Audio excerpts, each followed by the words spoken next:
నమస్తే మిత్రులారా, నేను మీ శ్రీనివాస్ చౌహాన్ అడ్వకేట్. మిత్రులారా, తప్పుడు కేసులతో జైలుకు పంపిస్తే నష్టపరిహారం కోరవచ్చా?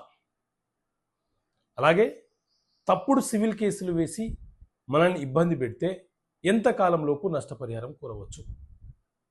సో మిత్రులారా, మన దేశంలో లిమిటేషన్ యాక్ట్ కాలపరిమితి చట్టం 1963 అమల్లో ఉన్నది.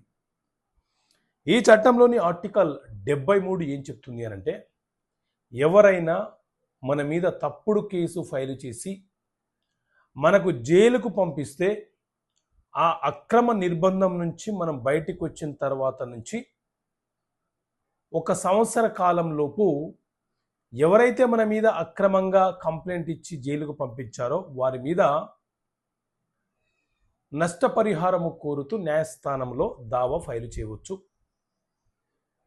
కాలపరిమితి 1 సంవత్సర కాలం పాటు ఉంటుంది.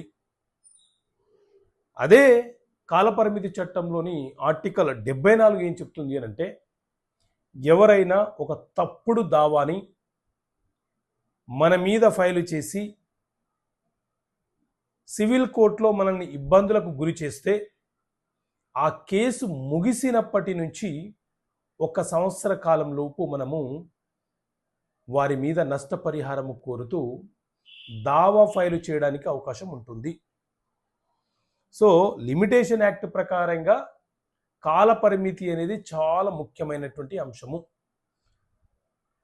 ఒక్కొక్క అంశానికి ఒక్కొక్క కాలపరిమితి ఉంటుంది. ఆ కాలపరిమితి లోపే మనము ఏదైనా సరే ఒక కేసు కానీ, నష్టపరిహారము కానీ, పార్టీషన్ సూట్ కానీ, మనీ రికవరీ కేసు కానీ, స్పెసిఫిక్ పర్ఫార్మెన్స్ కేసు కానీ, ఇంకా ఏ కేసు అయినా సరే ఆ కాలపరిమితి లోపే ఫైల్ చేయాలి. లేకపోతే ఆ దావాలు చెల్లుబాట్లు కావు.